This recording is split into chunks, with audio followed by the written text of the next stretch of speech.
The hospital discharge papers felt heavy in my hands as I stared at my phone's banking app. Zero balance. Every account drained, every investment liquidated. 3 months in a coma had given my brother plenty of time to dismantle my life. "It's really for the best," Marcus said, lounging in the hospital room's visitor chair. "You were always too cautious with money. Dad's tech company needed bold moves to stay competitive." I carefully folded the discharge papers, my movements still slow after months of inactivity, and those bold moves required my entire inheritance. "Well, technically it was our inheritance," he smirked. "I just consolidated the resources, made things more efficient. My name is Sarah Chen, and at 32, I was watching my brother justify stealing everything our father had left me. What Marcus didn't know was that during those 3 months he thought I was completely unconscious. My mind had been far from inactive. The car accident that put me in a coma had been bad: multiple fractures, internal injuries, and severe head trauma. The doctors hadn't expected me to wake up at all. But while my body had been healing, my consciousness had existed in a strange state of semi-awareness. I could hear everything happening around me, even if I couldn't respond. And Marcus, convinced I was completely oblivious, had done a lot of talking. The medical bills were expensive, he continued, checking his new Rolex. Bought with my money, no doubt. Had to make some tough choices. But hey, you're alive, right? That's what matters. I looked at the medical bills he laid on my bedside table. Nearly $1 million in treatments and rehabilitation costs, all now my responsibility. He'd not only taken my inheritance but saddled me with debt.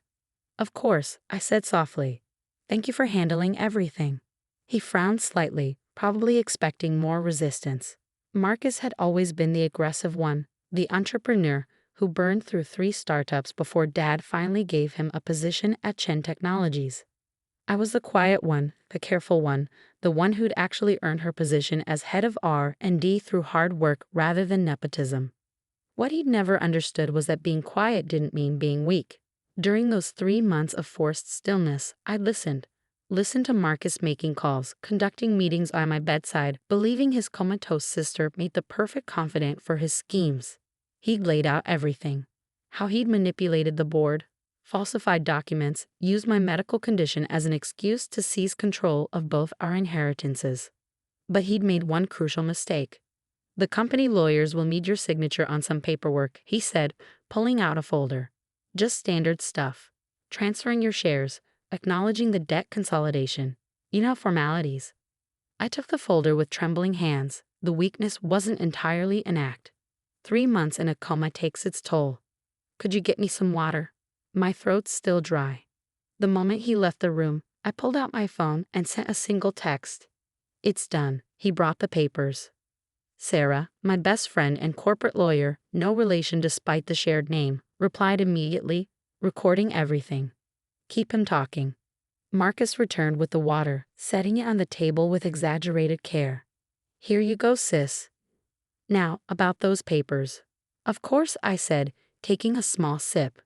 "But first, could you explain exactly what happened with the Mitchell contract? I'm still a bit fuzzy on the details." His eyes lit up. Marcus never could resist bragging. "Oh man, that was brilliant. See, Mitchell Industries thought they were getting exclusive rights to the new quantum processing algorithm. But I managed to sell the same technology to 3 different companies. They all think they have exclusive deals." I nodded encouragingly, watching him dig his own grave. The quantum processing algorithm had been my project, my life's work. Dad had left it to me specifically because he knew how revolutionary it could be. And now Marcus was openly admitting to multiple counts of corporate fraud. "But won't they figure it out eventually?" I asked, my phone recording every word. He waved dismissively. "By then it won't matter. I've already moved most of the money offshore. The company can take the hit. That's why I needed your shares. Had to have controlling interest to push it through." "I see," I said quietly. "And the medical bills? Why are they in my name when Dad's insurance should have covered everything?" Marcus shifted slightly, the first sign of discomfort he'd shown. "Well, there were some complications with the policy. Had to make some adjustments to free up capital for the deals." "Adjustments," I repeated. "Like canceling my coverage retroactively." "Hey, business is business," he said, his tone hardening. "Look, just sign the papers."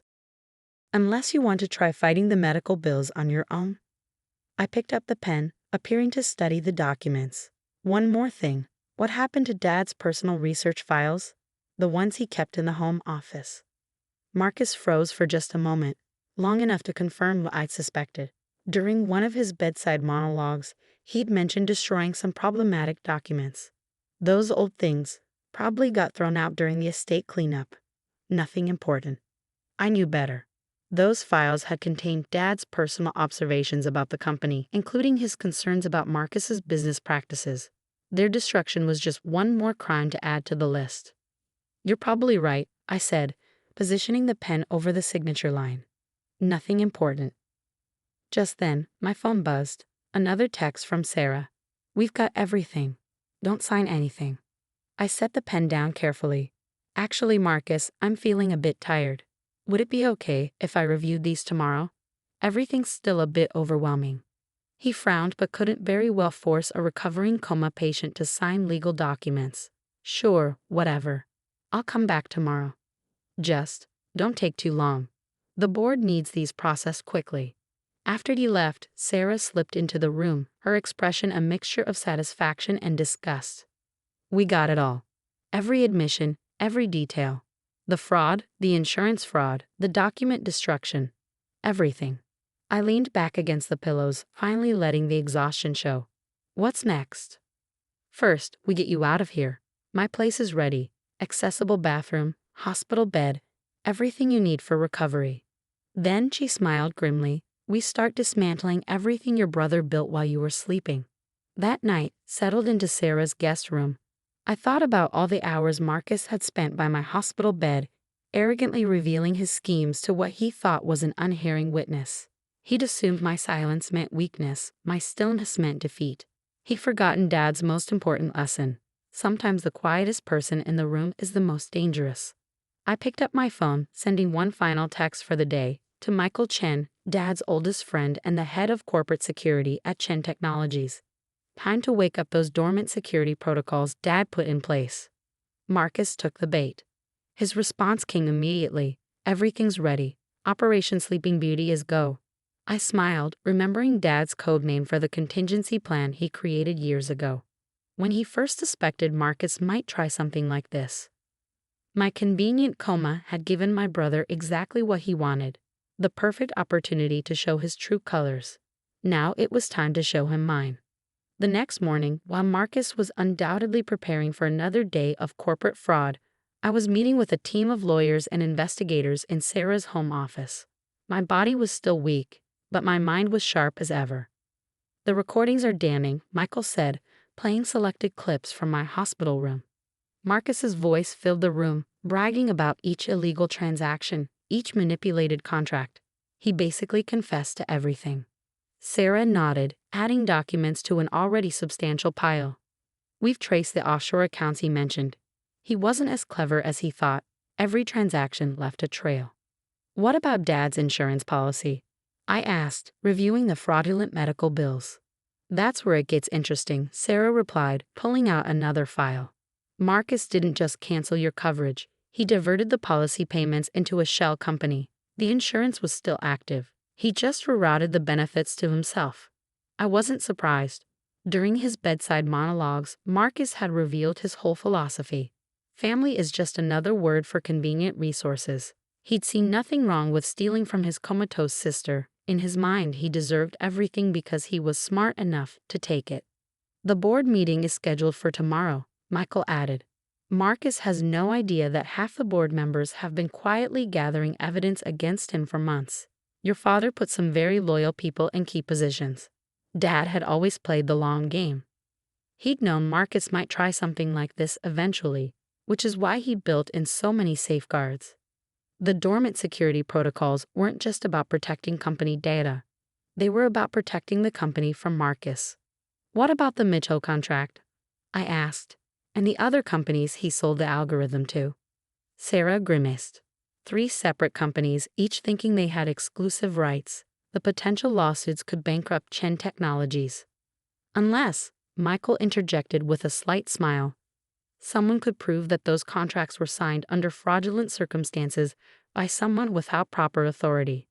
I nodded, understanding the plan. Because I never actually signed over my shares or my rights to the algorithm. Exactly, Sarah confirmed. Everything Marcus did was technically illegal. Once we expose the fraud, all those contracts become void. My phone buzzed. A text from Marcus. Where are you? Need those papers signed ASAP. I showed the message to Sarah, who grinned. Perfect timing. Ready to set the trap? I texted back. At Sarah's house. Still too weak to travel. Could you bring the papers here? His response was immediate. Be there in 30. Don't make this difficult. Sis. While we waited, the team got into position.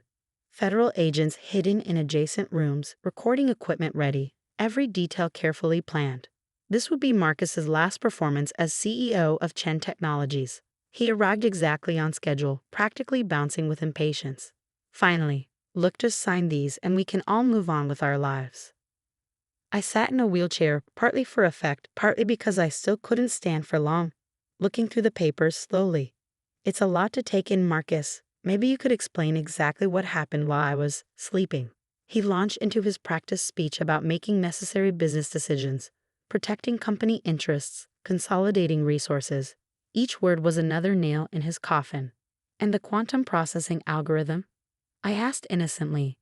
The one Dad specifically left to me? How did that end up being sold to multiple companies? Marcus froze mid-sentence. How did you know about that? I finished for him. It's amazing what you can hear in a coma. People say all sorts of interesting things when they think no one's listening. The color drained from his face as realization dawned. You were awake. Not exactly awake, I corrected, but aware enough. Aware enough to hear every call, every meeting, every confession about what you were doing with my inheritance. He recovered quickly, his arrogance returning. Doesn't matter. It's your word against mine. And who's going to believe the memories of someone who was in a coma? That's a good question, I said, nodding to Sarah. She pressed a button on her laptop, and Marcus's own voice filled the room. Mitchell Industries was easy to fool. Same with the others. They all think they have exclusive rights. By the time they figure it out, the money will be safely hidden away. Marcus lunged for the laptop, but the federal agents chose that moment to enter. Marcus Chen, you're under arrest for fraud, embezzlement, and insurance fraud. You can't do this, he snarled as they handcuffed him. I'm the CEO. I run this company. Actually, Michael said, stepping into the room, as of this morning, you don't. The board voted unanimously to remove you, pending criminal charges. All your recent deals are being investigated, and the offshore accounts have been frozen. As they led him away, Marcus turned to me one last time. This was all a setup. The whole time? Not the coma, I said quietly. Not the accident, but everything after, your choices, your actions, your crimes. Those were all you, Marcus. I just made sure someone was paying attention. The next few weeks were a whirlwind of legal proceedings and corporate restructuring. The companies Marcus had defrauded were surprisingly understanding once we explained the situation. Many of them had dealt with Dad and knew his reputation for integrity. The medical bills were reversed once the insurance fraud was exposed. My inheritance was recovered from the offshore accounts, along with substantial damages. Chen Technologies not only survived but thrived once the truth came out. 6 months later, I sat in Dad's old office, my office now, looking at a framed photo on the wall. It showed our family years ago, before greed and ambition had corrupted Marcus's heart, before he decided that family was just another resource to be exploited. Sarah knocked on the door, carrying a thick envelope. The final sentencing report. 15 years, no possibility of early parole. The judge was not impressed by his family-first offense. I took the envelope but didn't open it. Has he said anything? Just that he never thought you had it in you, that you were always the quiet one, the careful one. I smiled, remembering all those hours in the hospital, listening to Marcus unknowingly confess his crimes. Sometimes being quiet is the best way to hear what people are really saying. The company moved forward, stronger for having survived Marcus's betrayal. The quantum processing algorithm, properly developed and legally licensed, revolutionized the industry. Dad's legacy was not only preserved but enhanced. And Marcus? He had plenty of time in federal prison to think about the sister he'd underestimated. The quiet one who turned his own arrogance into evidence. The careful one who protected not just her inheritance, but the company's future. Sometimes the best revenge isn't about getting even. Sometimes it's about being still, being patient, and letting people reveal exactly who they are. Dad would have appreciated the irony. He'd always said that success wasn't about being the loudest voice in the room, it was about knowing when to listen. And I had listened, right up until the moment it was time to speak.